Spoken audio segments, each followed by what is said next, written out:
Hello, let us continue our discussion on the molecular orbital and its symmetry. So, previous video we talked about the pi molecular orbital for conjugated diene, and in this video we will talk about the pi molecular orbital for conjugated triene. Okay, so triene system we have here 1, 2, 3, 4, 5, 6. So it is 1, 3, 5 hexa triene. Okay, so if we now try to kind of draw the structure, draw the molecular orbitals, what I'm trying to say is, if we talk about three double bonds, how many unhybridized p orbitals we are talking about? 1, 2, 3, 4, 5, 6. So there are 6 unhybridized p orbitals. So as we did, so if there are 6 unhybridized, okay, unhybridized atomic orbitals, it should give rise to how many molecular orbitals? 6 molecular orbitals. So 6 molecular orbitals are possible. So if I write them as Ψ1, Ψ2, there should be Ψ1, then we have Ψ2, then we have Ψ3, then we have Ψ4, then we have Ψ5, then we have Ψ6. Okay, so there are 6 molecular orbitals possible, and as I told you, half of them would be bonding and half of them would be anti-bonding in their nature. So this would be your bonding, the lowest energy, okay, would be your bonding, and this would be your anti-bonding.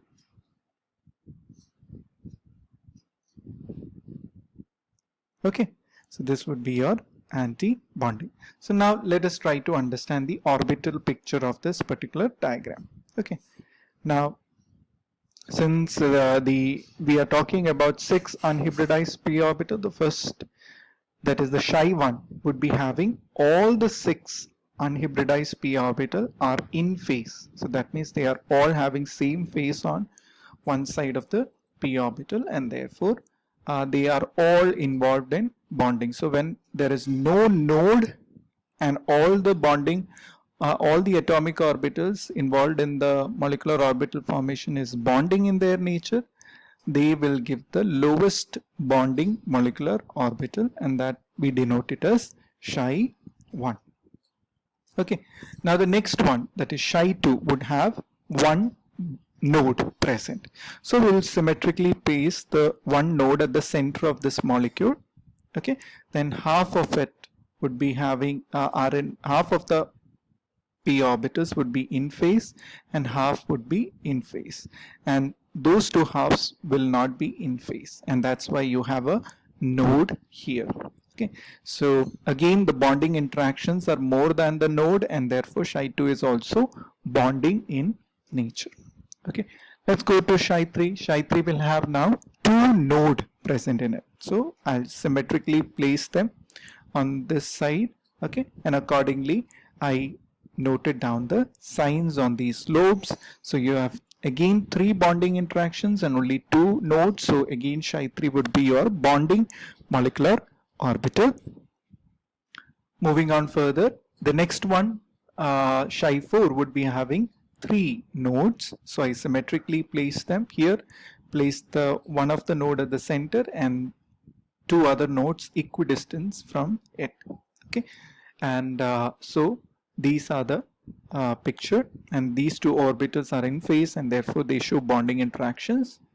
And now here the bonding interactions are 2 bonding interaction and 3 nodes, so that means nodes has now increased the bonding interaction, and therefore Ψ4 is an anti-bonding molecular orbital. So Ψ4 onwards, whatever molecular orbital we are going to write are all anti-bonding molecular orbitals.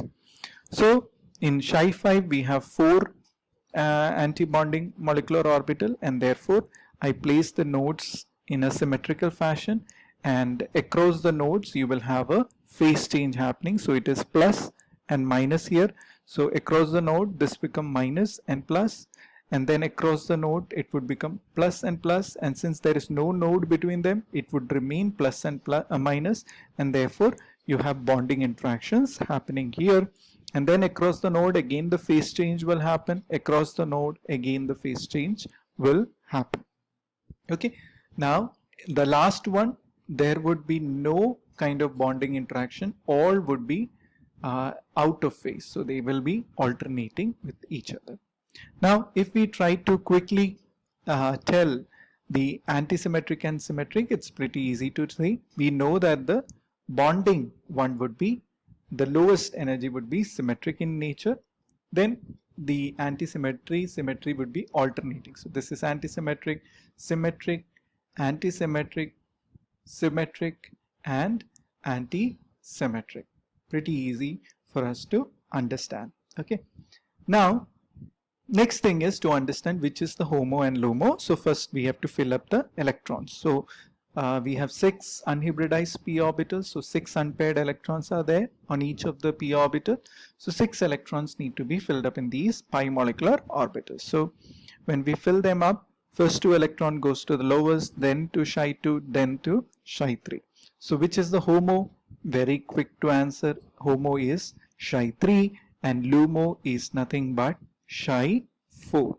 So in the ground state, if you are asked which is the HOMO and the LUMO, you would be able to quickly say HOMO is Chi3 and LUMO is Chi4, and therefore HOMO, that is Chi3, is symmetric and LUMO is antisymmetric. However, this is the ground state. Okay, when I talk about the excited state of the molecule, okay, so in the excited state, what happens is that if I draw a corresponding molecular orbital like this, okay, in the excited state, suppose initially I draw the electrons like this.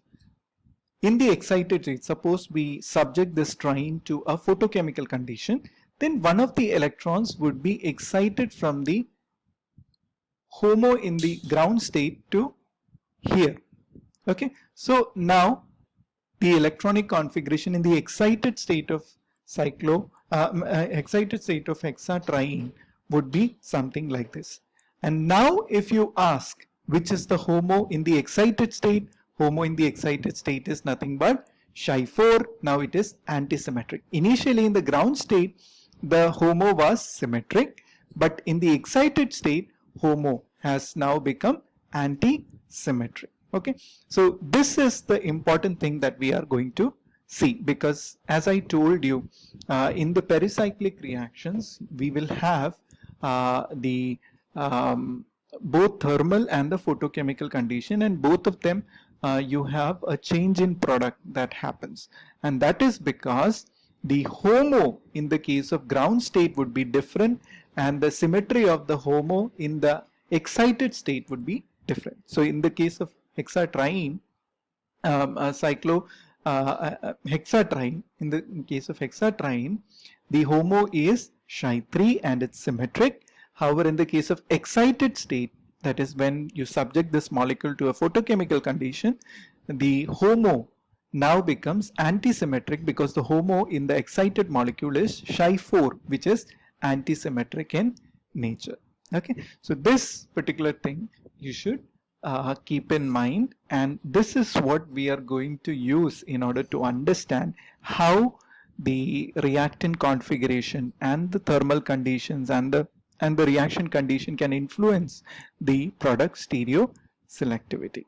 So I hope now you are pretty familiar with how to draw these molecular orbitals and to know the symmetry of these molecular orbitals, and therefore it's very easy to identify which is symmetric and antisymmetric, and thereby predict the configuration of the products. Okay, so in the next class we will directly go into the electrocyclic reaction, and we will try to look at some of the reactions that are undergone in the cyclic phase and how the configuration of the reactant can affect the product.